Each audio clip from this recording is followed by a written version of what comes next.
Doctor BR Ambedkar గారి 133వ జయంతి సందర్భంగా ప్రొద్దుటూరు నియోజకవర్గ వైఎస్ఆర్ కాంగ్రెస్ పార్టీ వైపు నుంచి అంతకు మించిన ప్రజాస్వామ్యవాదిగా భారతీయునిగా ఆ మహనీయునికి మనస్ఫూర్తిగా హృదయపూర్వకంగా జన్మదిన శుభాకాంక్షలు తెలియజేస్తూ ఉన్నాం.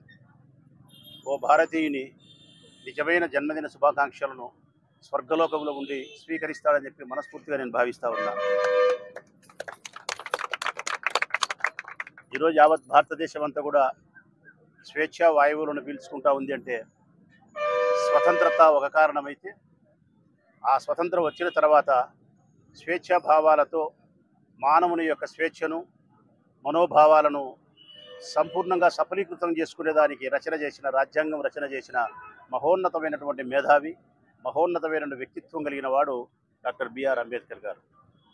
ఈరోజు మనందరం ఇంత స్వేచ్ఛగా, ఇంత హాయిగా ఒక తల్లికి పుట్టిన బిడ్డల మాదిరి భిన్నత్వంలో ఏకత్వమై ఉండి జీవిస్తానామంటే ఇన్ని మతాలు, ఇన్ని కులాలు, ఇన్ని ఆచారాలు, ఇన్ని ఆచార వ్యవహారాలు, ఇన్ని తిండి తీర్థాలు, వేషధారణ ఇన్ని వేరైనప్పటికీ కూడా ఒకే జెండా కింద, భారతీయ జాతీయ జెండా కింద మనం జీవనం కొనసాగిస్తూ సంతోషంగా ఉండగలిగినామంటే కారణం బిఆర్ అంబేద్కర్ గారి యొక్క రాజ్యాంగ రచన.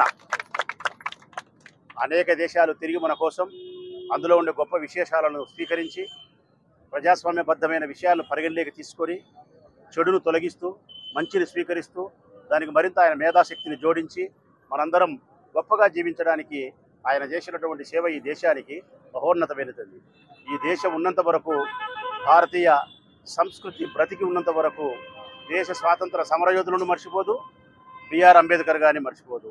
ఈ రెండు కళ్ళు మనకు గాంధీ మహాత్ములు కానీ, ఆయనతో పాటు స్వాతంత్ర సమరయోధులైనటువంటి ప్రతి స్వాతంత్ర సమరయోధుడు కూడా గాంధీ మహాత్ములతో సమానమైనటువంటి భావన కలిగిన వాళ్ళే.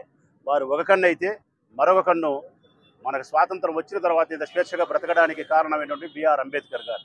మనస్ఫూర్తిగా వారికి నా 133వ జన్మదిన శుభాకాంక్షలు తెలియజేస్తూ సెలవు.